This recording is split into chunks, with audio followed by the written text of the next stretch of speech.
vamos a empezar la presentación. De acuerdo, aquí comento que la aplicación de la fotogrametría a los vuelos UAV nos permite la obtención de nubes de puntos, modelos tridimensionales y ortofotografías. En la presentación, como veis, he escrito algunas preguntas.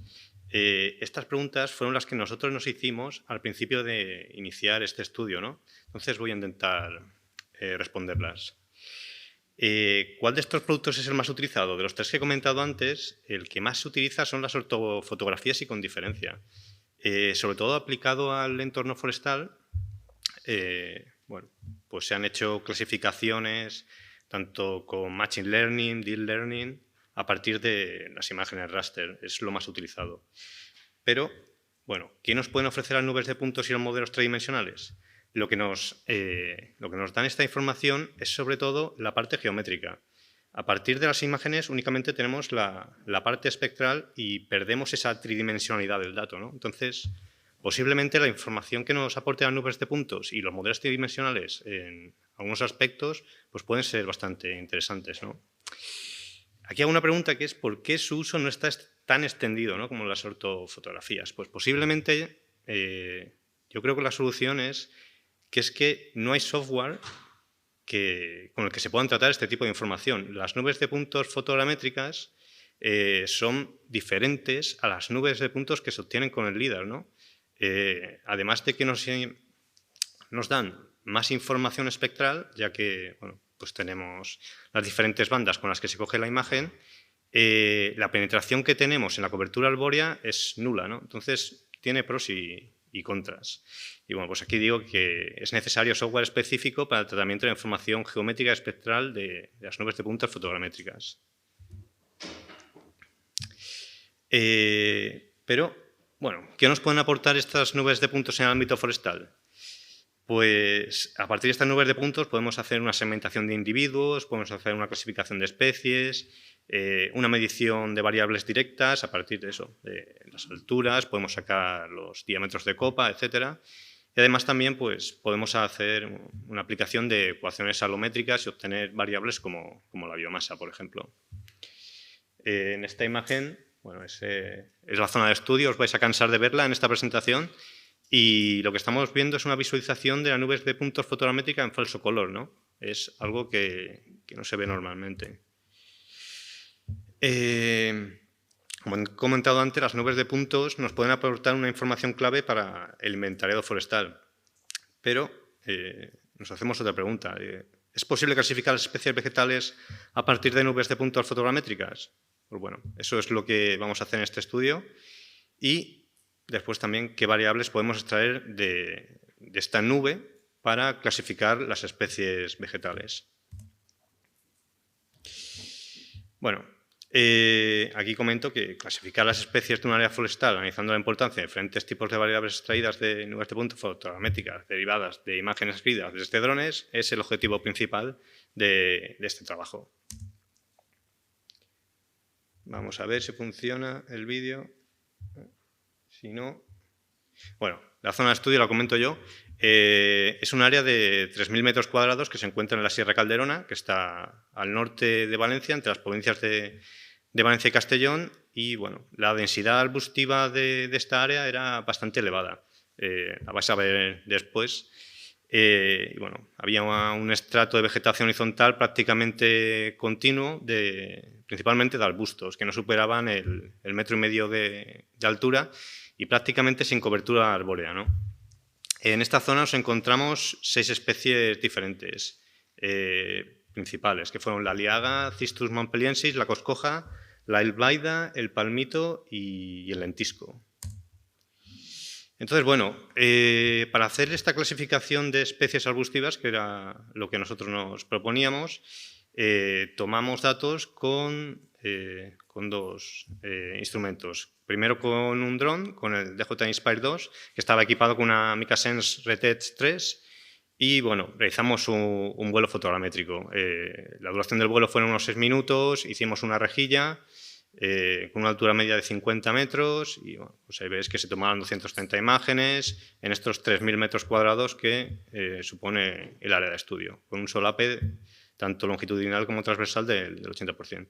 Además, se hizo una campaña GNSS no solo para tomar los puntos de control en terreno, sino también para registrar la posición y la especie de esos 300 individuos que nos servían luego para nuestro estudio.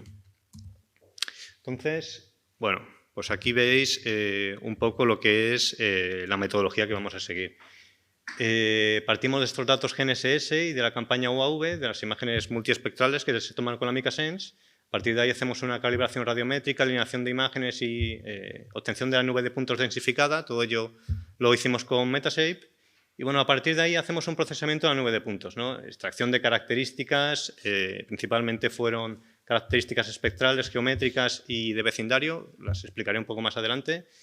Realizamos una clasificación supervisada y, bueno, previamente hacemos una reducción dimensional, que es lo que voy a focalizarme en este trabajo. Y, por último, se realizó también una segmentación geométrica y una reclasificación. Después os explicaré un poco el motivo de realizar esto. Como veis ahí, al principio he puesto Metashape, en el segundo apartado he puesto ClassX, que es el software que hemos creado, que es al final un clasificador supervisado de nubes de puntos fotogramétricas. Este software lo que permite es pues bueno, realizar todo el procesado, toda la clasificación de las nubes de puntos, desde la selección de muestras de las diferentes clases hasta, bueno, aquí veis en esta imagen cómo se pueden seleccionar las clases. El software tiene un visor donde podéis seleccionar los puntos. Y a la parte derecha pues, es un pantallazo de lo que es el software en sí. Tenemos 5 métodos de clasificación, 4 de Machine Learning y depende del autor uno de Deep Learning, que es el Multilayer Perceptron. Bueno, el Multilayer Perceptron en este caso se configuró con 3 capas ocultas y depende del autor, pues es Machine Learning o Deep Learning. De acuerdo.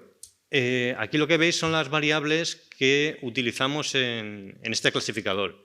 Son 46 variables, una de tipo geométrica, que es la Z, la altura normalizada, después 27 variables espectrales divididas en las 5 bandas que nos da directamente la cámara, la MicaSense, y 22 índices espectrales. Además también de 18 variables extraídas del análisis de vecindario. Este análisis de vecindario lo que hicimos fue una esfera de 10 centímetros de radio de todos los puntos y, pues bueno, a cada punto, todos los que se incluyen dentro de esta esfera, pues sacamos un montón de variables. Exactamente fueron 16 variables geométricas y 2 espectrales de este análisis de vecindario. Como veis a la derecha, que es la correlación de Pearson, está enormemente correlacionada. Tenemos 5 bandas espectrales, no podemos pedir peras al olmo, así es que lo que esperamos es una alta correlación de todas las variables espectrales. Lo que no esperamos es que el usuario elija meterlas todas en el estudio, ¿no? Hay que hacer una reducción dimensional y elegir qué variables son las que más nos interesan o las que más diferencian nuestras especies arbustivas, arbóreas, etc.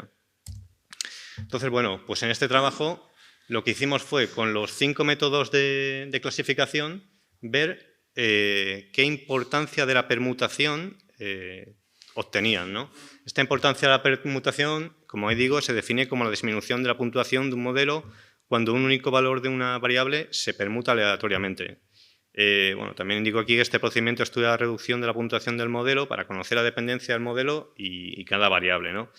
Y bueno, pues como resultados es que entre las 10 variables con mayor importancia, pues 5 variables fueron geométricas extraídas de este análisis de vecindario que he comentado antes y 3 fueron índices espectrales, ¿no? Es curioso, bueno, pues como veis las más importantes son el NDVI, la desviación típica y la media del NDVI. Estas 2 variables fueron obtenidas a partir del vecindario, es decir, que lo que cogemos es el NDVI medio de todos los puntos que entran en esta esfera que he comentado antes de 10 centímetros de radio. Y bueno, pues aquí tenemos una visualización de los resultados de esta metodología, ¿no? Partimos de la nube de puntos, en este caso he mostrado directamente la RGB, pero se podría mostrar en falso color. No lo he comentado antes, pero el software permite la visualización en falso color de las nubes, ¿no? El usuario elige en qué canal en RGB qué banda quiere visualizar, para ayudar también a la selección de las muestras de aprendizaje. Después, pues nada, lo que hacemos es una normalización de la nube de puntos. La clasificación de puntos del suelo también la hemos realizado con este software y bueno, pues da alrededor del 99% de fiabilidad. Es una clasificación sencilla relativamente, ¿no? Normalizamos las alturas, quitamos lo que es el suelo, no nos interesa, y ya clasificamos la nube de puntos. Como veis, no sale del todo limpia, hay bastante ruido. Es normal, hay sombras que nos afectan. Al final estamos tomando puntos con una precisión centimétrica, una barbaridad de nubes de puntos, y cualquier cambio, cualquier sombra nos afecta a la parte espectral, que es en la que principalmente se focalizan nuestros modelos de Machine Learning. Entonces, para ello, ¿qué hicimos? Segmentar la nube de puntos y a partir de esa segmentación lo que hicimos fue elegir la clase mayoritaria. Con esto pues reducíamos bastante el ruido. Y bueno, pues ahí veis la matriz de confusión que bueno, pues parte desde, no sé, el lentisco, por ejemplo, tuvo una fiabilidad global del 98, la Liaga también de alrededor del 96 y bueno, el peor fue la Coscoja, también por ese tipo de hoja que tiene. Se confundía con algunas clases, pero en principio levemente. Entonces, bueno, ya termino con las conclusiones, indicando que bueno, es posible clasificar especies arbustivas a partir de nubes de puntos fotogramétricas, que la importancia de la permutación es un estadístico que ha permitido ordenar las variables en función de su relevancia en la clasificación de especies arbustivas y que las variables de vecindario extraídas de índices espectrales pues son fundamentales para la clasificación de especies arbustivas. Y muchas gracias.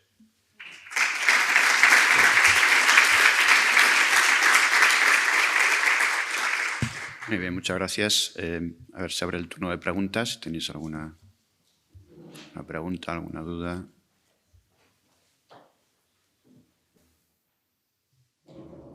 Bueno, parece que no hay preguntas.